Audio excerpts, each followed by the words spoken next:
నమస్తే, welcome to 3T TV news. జై భీమ్. ఆ ఎన్నుకున్న ఏమంటలేదు. జై భీమ్. మిత్రులారా, బహుశా ఇది 1993 అనుకుంటా. అంచి చిన్న ఉంటాడు. 92 నేను అప్పుడు నేను 8th క్లాస్ 9th క్లాస్ అవుతుందండి అన్నా. పిఎస్కి స్టార్ట్ అయింది. అప్పుడు ఆశన్న కాక మా డాకూర్కి వచ్చి మాకు బాబాసాహెబ్ని పరిచయం చేసింది నాకు ఆశన్న కాకనే. నేను అప్పుడు 9th క్లాస్ చదువుతున్నా. ఈరోజు అయితే పండగ చేస్తున్నాం ఇలా. బహుశా ఇక్కడ ఉన్న వాళ్ళు చాలామందికి ఈడ అంబేద్కర్ విగ్రహం ఏర్పాటు చరిత్ర తెలియకపోవచ్చు. పోరాడి సాధించుకున్న స్థలం మీద. ఆ రోజు దాకా కూడా నాకు కులం తెలియదు. ఆ రోజు ఇక్కడ అంబేద్కర్ విగ్రహం కోసం అంటే ఇప్పుడు అంబేద్కర్ విగ్రహం అంటున్నాం కానీ ఆయన నీలి జెండా ఎగిరేయడం కోసమే పోరాటం జరిగింది. ఆ తర్వాత కాంశీరామ్ గారు కూడా ఈ ఊరికి వచ్చారు. కాంశీరామ్ కాలనీ ఆయన్ని ఓపెన్ చేశారు. ఆ రోజు మాలా మాదిగా అనే తారతమ్యాలు అల్లాదుర్గు గ్రామంలో నాకు కనపడలేవు. ఆ రోజు ఓన్లీ షెడ్యూల్ కులాలు దళితులు మాత్రమే కనపడ్డారు. ఆయనలో యూనిటీ. గడికాడ పోయి యుద్ధం చేసిన మాల మాదిగలు ఇలా బాబాసాహెబ్ విగ్రహాన్ని తీసుకొచ్చారంటే చాలా గర్వంగా అనిపించింది నాకు. రాత్రి ఈ టైం తెలిసింది.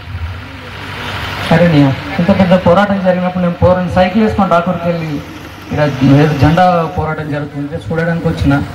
అట్లాంటి జాగాలలో బాబాసాహెబ్ అంబేద్కర్ నా దేవుడిని ఈ గ్రామంలో ప్రతిష్ఠిస్తున్నారు. సరే నన్ను పిలవలే, మర్చిపోయారు. నేను చాలామందికి ఫోన్ చేసిన. మోహన్ అన్న కూడా రాత్రి చేస్తే అప్పుడు 12 లేపలేడు. రాత్రి 1 గంట వరకు ఈ అల్లాదుర్గులో ఉన్న ఒక 50 మందికి నేను ఫోన్ చేసిన. నన్ను ఎట్లా మర్చిపోయారు మీరు అని అడిగిన. చాలామందికి చెప్పిన ఇది మీ ఇంట్లో పండగ అయితే అడగకుంటుంది. ఇది బాబాసాహెబ్ పండగ. ఇది యావత్ ప్రపంచం అంతా జరుపుకుంటున్న పండగ.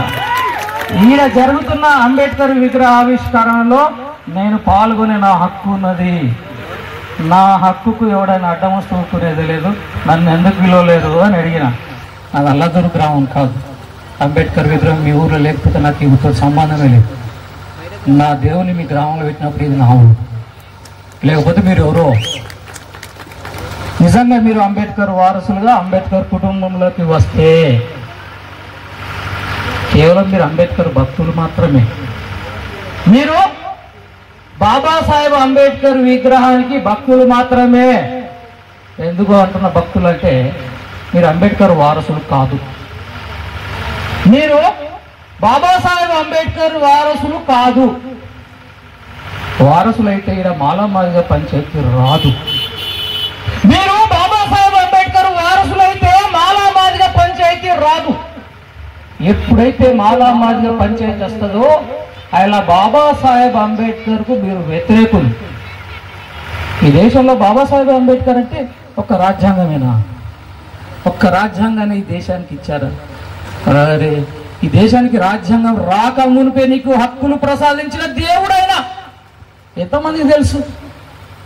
ఊరవతలలో ఉన్న మిమ్మల్ని ఊళ్ళలో ఉంచాలని, విద్యకు దూరం ఉన్న మిమ్మల్ని, సాంఘిక దురాచారాలలో దూరంగా ఉంచిన మిమ్మల్ని బ్రిటిష్ ప్రభుత్వాలతో పోరాడి ఈ దేశానికి స్వతంత్రం ఇస్తే ఈ స్వతంత్రంలో మా దేశ బహుజనుల యొక్క స్థానం ఏడాని బ్రిటిష్ వాడిని నిలదించిండు. ఈ దేశానికి స్వతంత్రం రాకముందే స్వతంత్రంగా యుద్ధం చేసిన వీరుడు బాబాసాహెబ్ అంబేద్కర్ గారు. మరి ఆయన ఒక్క రాజ్యాంగమే కాదు, హక్కులను వీళ్ళకు చట్టాలుగా చేస్తే ఆ చట్టాలు ఇవాళ దేశంలో అమలు కాకపోతే ఇలా ఉన్న ఒక్కళ్ళన్న కనీసం బాబాసాహెబ్ ఏమిచ్చాడు? ఆయన మనకు రాజ్యాంగం ఇచ్చింది. రాజ్యాంగంలో ఏముంది? నీకు విద్య హక్కుగా ఉంది, ఆత్మగౌరవం హక్కుగా ఉంది, రాజ్యాధికారం నీకు హక్కుగా ఉంది. ఇవి నీకు దూరం చేస్తుంటే చూస్తూ కూర్చుంటున్నారు. ఎక్కడో దళితుల మీద దాడి జరిగితే ఇక్కడ నాకేం సంబంధం అంటున్నారే? ఎక్కడో పురాతన విధాల మీద దాడి జరిగితే నాకేం సంబంధం అంటున్నారు?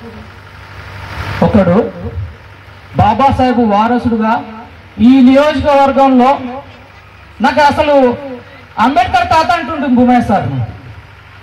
భూమయ్య సార్ అన్న చాలా రోజుల తర్వాత తెలుసు నాకు. ఈ సమాజంలో మైక్ పట్టుకొని మాట్లాడేటప్పుడు భూమయ్య సార్ అని తెలిసిపోతుంది కూడా. భూమయ్య సార్ మేము అంబేద్కర్ తాత అంటుంటుంది. అనేక గ్రామాల పంతులు అయ్యింది కూడా బాబాసాహెబ్ను గ్రామాన ప్రచారం చేసిన భూమయ్య సార్ కొడుకు క్రాంతన్న ఇక్కడ ఎమ్మెల్యేగా పోటీ చేస్తే పరిచయం. ఎందుకు ఇదని చెప్తున్నాం అంటే, ఒక్కరోజు విగ్రహం పెడతాం, భక్తులుగా అవుతాం. ఏ రోజైతే బాబాసాహెబ్ ఆశయాల కోసం నిరంతరం మనం మాట్లాడుతాం, ఆచరిస్తాం. ఆయన ఆశయాలు ఏంటి అంటే ఏమంటాయని తెలుసా?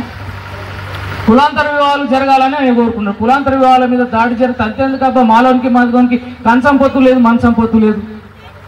మా డాకుల్లో మేము ఇక మా మల్లన్న ఉన్నారు, మా అందరు మల్లన్న, వాళ్ళ మేనమారదలు మాదిగోడైన నేను వాళ్ళ ఇంట్లోకి వెళ్ళి మా తమ్ముని చేసుకున్నాం. మా మేనమారదలు వాళ్ళ పక్కింటికి ఇచ్చినాం. మా డాకూరులో మాల మాదిగలకు కంచం పొత్తుంది, మంచం పొత్తుంది. మీ అల్లదూరులో ఉందా? మీ అల్లదూరులో ఉందా? మాల మాదిగల మధ్యలో కుటుంబ సంబంధాలు ఉన్నాయా?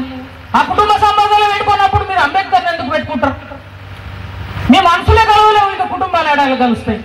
బాబాసాహెబ్ అంబేద్కర్ను మీరు పెట్టుకున్నారంటే మీకు కులం ఉండకూడదు, మీకు మతం ఉండకూడదు. ఆ రోజు మీరు బాబాసాహెబ్ వారసులు అవుతారు. కాబట్టి అనేక విషయాలు ఇంకా చెప్పేటివి ఉంటాయి. కానీ నాకంటే మా రేంజర్ల గారు చాలా బాగా వివరిస్తారు. కాబట్టి మనం అంటే ఊరోళ్ళం ఇంకా అనేక సార్లు మాట్లాడుకోవాలి. విగ్రహం పెట్టితే కాదు, ఆయన ఆశయ సాధన కోసం క్లాసులు పెట్టుకోవాలి, సదస్సులు పెట్టుకోవాలి, గుంపులుగా కూర్చొని మాట్లాడుకోవాలి. ఇవాళ ఒక్కరోజు విగ్రహం పెడతారు, మరుసటి రోజు మంచి మళ్ళీ ఎవ్వడు కలవడు.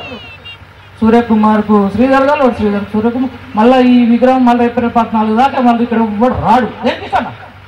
బాబాసాహెబ్ విగ్రహం పెడితే ఆయన ఆశయ సాధన కోసం నెలకోసారి కలుగుతుంది, 3 నెలలకు ఒకసారి కలుగుతుంది. వీలైతే వారంకి ఒక్కరోజు కూర్చొని బాబాసాహెబ్ సిద్ధాంతం ఏంటి అని చెప్పేసి అదొక్కరోజుతో చెప్పేది కాదు. ఈ భూమి ఆకాశాలు ఉన్నంత కాలం బాబాసాహెబ్ ఈ దేశానికి అండగా ఉంటాడు. కాబట్టి ఆ బాబాసాహెబ్ని తీసుకొచ్చిన మీరు ఆయన వారసుడిగా, భక్తులుగా కూడా ఆశయ సాధనలు సైనికులుగా రావాలని కోరుకుంటూ జై భీమ్.